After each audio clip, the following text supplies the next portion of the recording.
Hello friends, welcome છે YouTube channel doctor ધરા જોશી પર.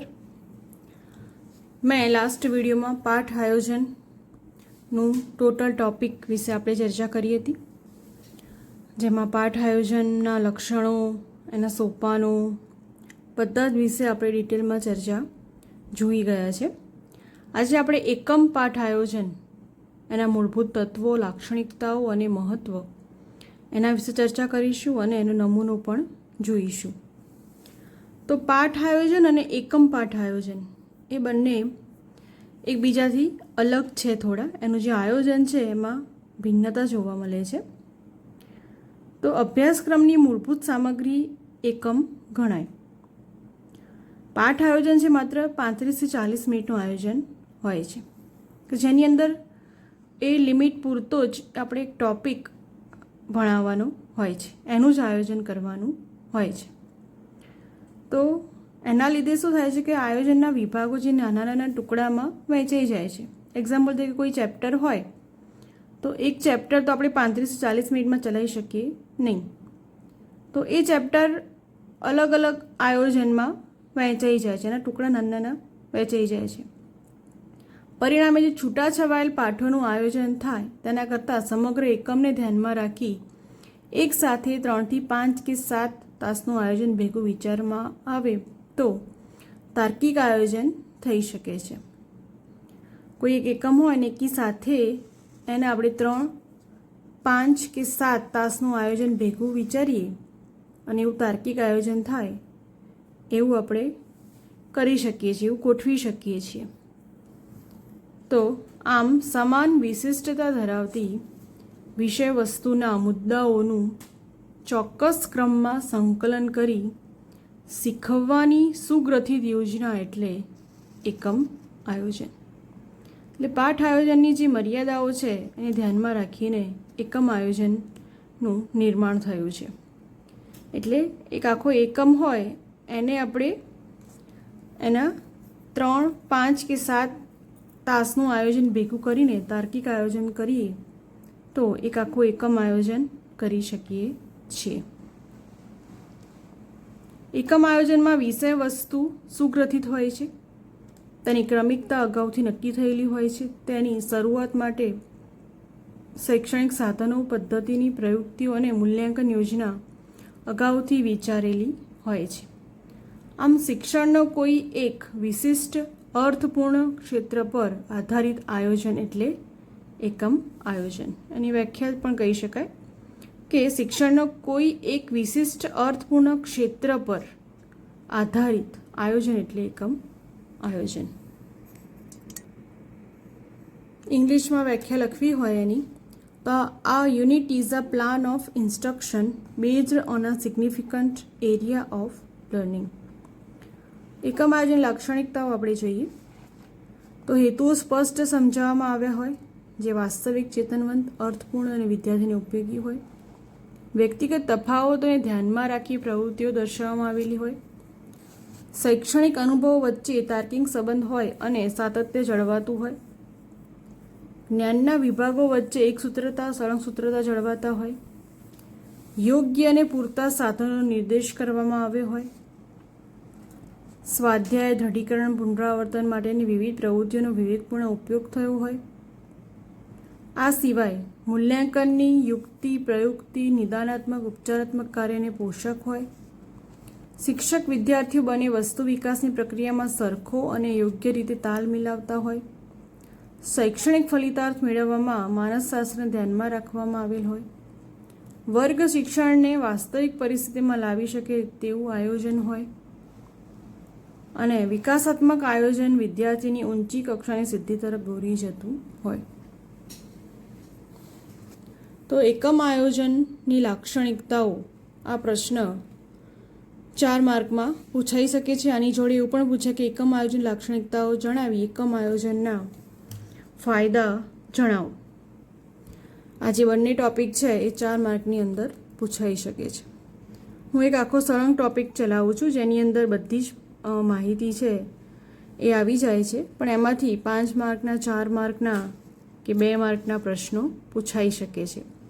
તો સળંગ એકમ તમે તૈયાર કરશો તો તમે કોઈ પણ માર્ગના પ્રશ્ન પૂછાશે તો તમે લખી શકશો. હવે એકમ પાઠ આયોજનના ફાયદા આપણે જોઈએ. તો શૈક્ષણિક પ્રક્રિયામાં સળંગ સૂત્રતા જળવાય છે, સાતત્ય આવે છે. સળંગ સૂત્રતા એટલા માટે જળવાય છે કે એક એકમ ચલાવવાનો છે, એક એકમને ધ્યાનમાં લઈને હેતુઓ નક્કી કરાય છે, વિશિષ્ટ હેતુઓ નક્કી કરાય છે, એમાં કઈ સાધન સામગ્રી ઉપયોગ થશે નક્કી કરાય છે, એનું મૂલ્યાંકન શું છે પહેલાં નક્કી કરાય છે. તો એક સળંગ સૂત્રતા જળવાય છે અને સાતત્ય આવે છે. એકમના સામાન્ય વિશિષ્ટ ઉદ્દેશો પર ધ્યાન કેન્દ્રિત કરી શકાય, વિદ્યાર્થીઓને સમૃદ્ધ, સઘન અને સરળ શિક્ષણ અનુભવો આપી શકાય, અધ્યાપન અનુભવો વિચારપૂર્વક યોજાતા હોવાથી સર્વાંગી વિકાસ કરી શકાય, સ્વાધ્યાય મૂલ્યાંકન પદ્ધતિઓ પ્રવિધિઓ અંગે પૂર્વ વિચારણા કરી શકાય, પૂર્વ વર્તન અનુભવોના સંદર્ભમાં પરિસ્થિતિ અનુસાર શિક્ષક આયોજનમાં ફેરફાર કરી શકાય. પછી શિક્ષક અને વિદ્યાર્થી બંને સઘન રૂપે તૈયારી કરે, જ્ઞાનની અખંડિતતા જાળવી સંકલ્પના સ્પષ્ટ બનાવી શકાય, અનેક સુવિધાઓ પ્રયુક્તિઓનું આયોજન અને સંકલન કરી શકાય. સમગ્ર પ્રક્રિયા અસરકારક અને ફળદાયી હોય છે. સમસ્યા સમાધાનની સૂઝ કેળવાય, શિક્ષક અને વિદ્યાર્થી પ્રવૃત્તિ અંગે સ્પષ્ટ બને, નિર્ધારિત હેતુઓની સિદ્ધિમાં સરળતા મળે, શિક્ષક અને વિદ્યાર્થીઓની શક્તિ, શ્રમ અને સમય બચાવી શકાય છે. હવે આયોજન, તો એના સોપાનો છે એકમ આયોજનના. પહેલાં તો એકમનું નામ, પેટા એકમોના નામ, હેતુઓ, વિશિષ્ટ હેતુઓ, વિષય વસ્તુના મુદ્દા અને વિભાવનાઓ તાસ મુજબ. આપણે જોયું કે 3, 5 કે 7 તાસ બનાવી શકાય. ખાસ કરીને આપણે બીએડની અંદર 5 તાસનું આયોજન એકમ આયોજનમાં આપણે કરતા હોઈએ છીએ. એના પછી અધ્યાપન પદ્ધતિઓ પ્રયુક્તિઓ, અધ્યયન અધ્યાપન પ્રવૃત્તિઓ, શૈક્ષણિક સાધનો, સંદર્ભ સાહિત્ય, સ્વાધ્યાય, મૂલ્યાંકન, બધા તાસવાર, કાપા ફલક નોંધ એ પણ તાસવાર, અને સમગ્ર મૂલ્યાંકન યોજના. એકમનું નામ, તો કોઈ એક એકમ વિચારીએ આપણે કે જે 3, 5 કે 7 ભાગમાં વિભાજન લઈ શકાય. એકમની લંબાઈને આધારે તાસની સંખ્યા નક્કી થતી હોય છે. દાખલા તરીકે ધોરણ 8માં ઘાતાંકનો એકમ વિચારીએ તો તેના પેટા એકમો વહેંચતા તેને 4 તાસમાં એકમ આયોજન લઈ શકાય છે. તે જ રીતે વિચારસરણીને પણ એકમ તરીકે યોગ્ય તાસની પસંદગી સાથે લઈ શકાય. આમ કોઈપણ પ્રકરણ કે પ્રકરણના સમૂહને એકમ તરીકે વિચારી શકાય. પેટા એકમોના નામ, તો એક એકમ નક્કી કર્યા પછી, કારણ કે 8મા ધોરણમાં ઘાતાંકનો એકમ નક્કી કર્યો છે, તેના પેટા જે એકમો છે એના જે અંદરના જે ટોપિક્સ છે, અંદરના જે મુદ્દાઓ છે એના પેટા એકમો બનશે. એક્ઝામ્પલ તરીકે ઘાતાંકની વ્યાખ્યા, ઘાતાંકનો ગુણાકાર, ઘન ઘાતાંકના ભાગાકારનો નિયમ, ઘાતાંકના ગુણાકાર અને ભાગાકારના ઘાતના નિયમો, ઘાતાંકમાં ઋણ, શૂન્ય, અપૂર્ણાંક, ઘાતાંકની પ્રક્રિયા. તો આ બધા જે છે એના પેટા એકમો છે કે અંદર જે બુકની અંદર મેથ્સની જે 8મા ધોરણની ગણિતની ચોપડી હોય એની અંદર ઘાતાંક એકમ છે, એની અંદર જે પણ એના જે મુદ્દાઓ આપેલા છે, શૈક્ષણિક મુદ્દાઓ, એને આપણે પેટા એકમ તરીકે લઈ શકીએ છીએ. આમ કોઈ પણ એકમના વિભાજન દ્વારા પેટા એકમો પાડી શકાય છે. ત્રીજું છે હેતુઓ અને વિશિષ્ટ હેતુઓ. તો સમગ્ર એકમ માટેના મુખ્ય હેતુઓની નોંધ સ્પષ્ટીકરણો સાથે અહીં કરવામાં આવે છે. હેતુઓમાં સામાન્ય રીતે જ્ઞાન, સમજ, ઉપયોજન, કૌશલ્ય તથા ગાણિતિક શક્તિઓનો અહીં સમાવેશ કરી શકાય છે. તો હેતુઓ, તો મુખ્ય સામાન્ય હેતુઓ તો 4 છે: જ્ઞાન, સમજ, ઉપયોજન અને કૌશલ્ય. અને વિશિષ્ટ હેતુઓ જે છે એ જે પેટા એકમો છે એના મુજબ તાસવાર અલગ અલગ લખવાના હોય છે. તો જુદા જુદા પેટા એકમો માટે વિશિષ્ટ હેતુઓ વર્તન પરિવર્તનની પરિભાષામાં અભિવ્યક્ત કરવામાં આવે છે. ચોથું છે વિષય વસ્તુના મુદ્દાઓ અને વિભાવનાઓ.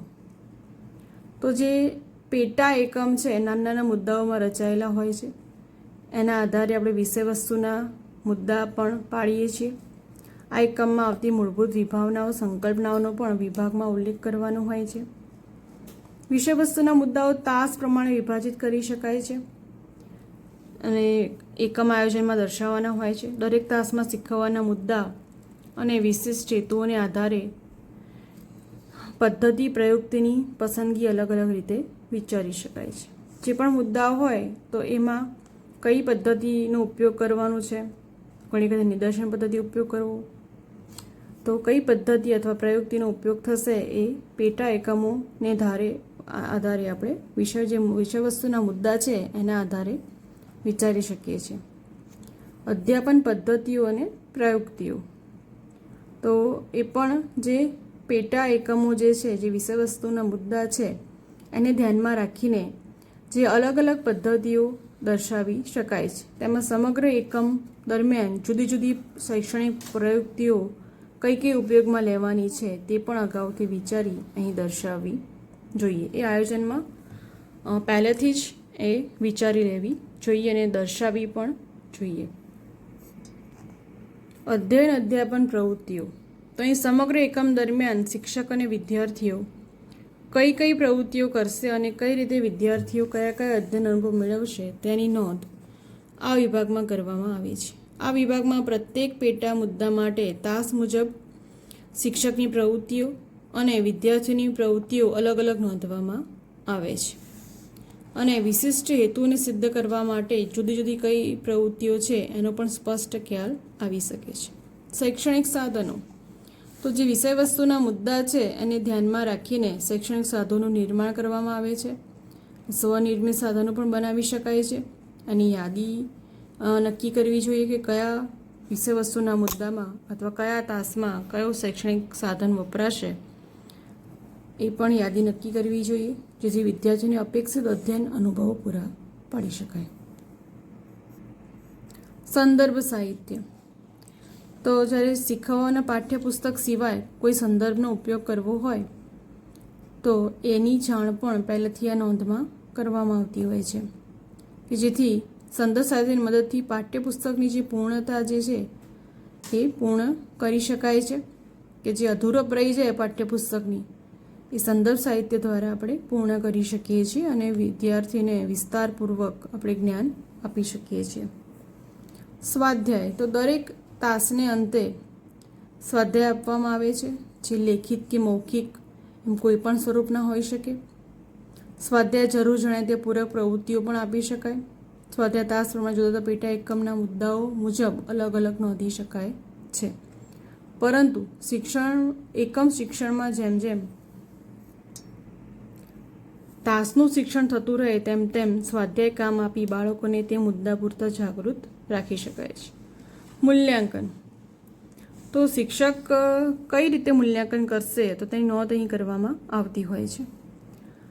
પ્રત્યેક તાસને અંતે મૌલિક મૂલ્યાંકન કરી શકે છે અને સમગ્ર એકમના અંતે મૂલ્યાંકન કસોટી લિખિત સ્વરૂપે ગોઠવાઈ શકાય છે. તો આપણે 4 તાસમાં જો અધ્યાપન કાર્ય કર્યું હોય તો 5મો તાસ આપણે મૂલ્યાંકન કસોટી લિખિત સ્વરૂપે ગોઠવી શકીએ છીએ. આ સિવાય તાસને અંતે એ મૌખિક મૂલ્યાંકન પણ કરી શકે છે અને બધી જ વિસ્તૃત નોંધ છે એકમ આયોજનમાં કરવામાં આવે છે. કાપા ફલક નોંધ, આ પણ અલગ અલગ પેટા એકમોમાં અથવા અલગ અલગ તાસમાં એની કાપા નોંધ પણ અલગ નોંધ કરવી પડે છે, કારણ કે જે તાસમાં જે પણ વિષય વસ્તુના મુદ્દા ચલાવ્યા હોય, જેનું અધ્યાપન કાર્ય કર્યું હોય એની કાપા નોંધ છેલ્લે લખવામાં આવતી હોય છે અને આ નોંધ બાળકો પોતાની નોટમાં ઉતારે તેવી યોજના પણ વિચારી લેવી જરૂરી છે. તો આપણે એકમ આયોજન એટલે શું એના સોપાનો વિશે આપણે જાણી લીધું. એકમ આયોજનમાં કઈ કઈ બાબતોનો સમાવેશ થાય છે એ વિશે પણ આપણે નોંધ લઈ લીધી છે. તો આ એકની સમગ્ર માહિતી હતી.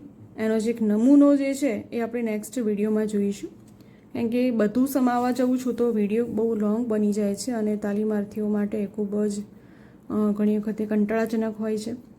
તો આપણે થોડી માહિતી મેળવીશું તો તમને પણ જાણવામાં થોડો રસ પડશે અને તમે પણ સારી રીતે યાદ રાખી શકો છો. તો મળીએ નેક્સ્ટ વિડીયોમાં. તેનો નમૂનો ખાસ કરીને જોજો કે કઈ પ્રકારનું એકમ આયોજન કરવામાં આવતું હોય છે. તો આ સિવાય પણ તમને કોઈ બીજા પ્રશ્નો હોય તો એ પણ કમેન્ટ બોક્સમાં લગાવજો. અને આ સિવાય પણ એકમ આયોજન અને પાઠ આયોજનનો જે તફાવત છે એ ખાસ કરીને પ્રશ્ન પૂછાતો હોય છે, તો એ મારા નેક્સ્ટ વિડીયોમાં જે એકમ આયોજન નમૂનો નો વિડીયો બનાવ્યા પછી એ વિડીયો હું અપલોડ કરીશ કે જેથી તમને પણ એ ઉપયોગમાં આવે, કારણ કે મોસ્ટ ટાઈમ બી ક્વેશ્ચન છે.